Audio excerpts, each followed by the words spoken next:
Hello everyone, আসসালামু আলাইকুম। দেখুন আমি দুইটা ডিম ভাজার জন্য কী কী উপকরণ নিলাম। পেঁয়াজ কুচি, পেঁয়াজ কলি কুচি, ধনিয়া পাতা কুচি, টমেটো কুচি, কাঁচামরিচ কুচি, হলুদ গুঁড়ো, জিরা গুঁড়ো, রেডিমেড রাঁধুনি মশলা গুঁড়ো, হলুদ গুঁড়ো। এবার আমি ডিমগুলো ভেঙে নিব। ডিম দুটা ভেঙে নিলাম।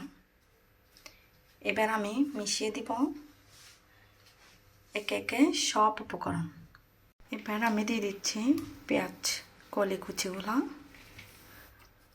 তারপর দিলাম ধনিয়া পাতা কুচি, দিলাম টমেটো কুচি, দিলাম কাঁচামরিচ কুচি, এবার পেঁয়াজ কুচি,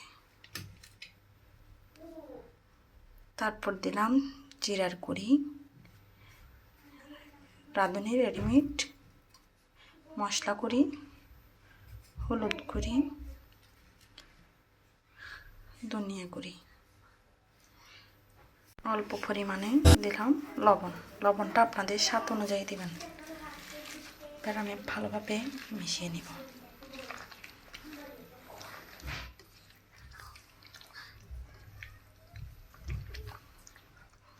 ভালোভাবে মিশিয়ে লবণগুলো যাতে মিক্স হয়ে যায়। একটা কড়াইয়া বসাই দিলাম। কড়াইটা গরম হয়েছে, এখন পরিমাণ মতো দিয়ে দিব তেল। আর তেলগুলো গরম হওয়া পর্যন্ত অপেক্ষা করব।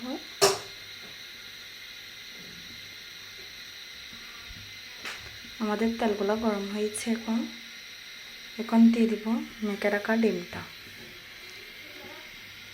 বিসমিল্লাহ।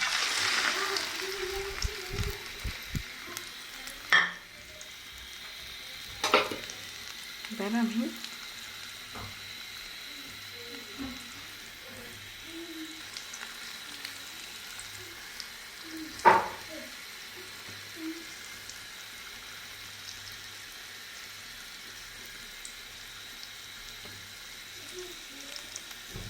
দেখুন ডিমের মিক্সচারটি কত সুন্দর হয়েছে। এবার আমি একটা ঢাকনা দিয়ে দেব। কিছুক্ষণ অপেক্ষা করব। মিনিট পর আবার ফিরে আসলাম। আমি একটু নেড়ে চেড়ে দেব যাতে হয়। অবশ্যই যদি আমার কোনো ভুল হয় আপনারা অবশ্যই আমাকে কমেন্ট করে জানাবেন, কারণ আমি নতুন। আপনারা যারা পুরনো ইউজার আছেন, আমার ভুল হলে আপনারা একটু ধরিয়ে দেবেন।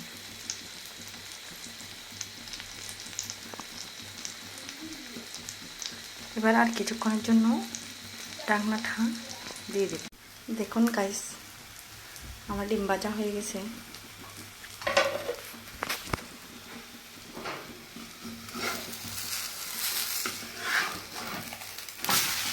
দেখুন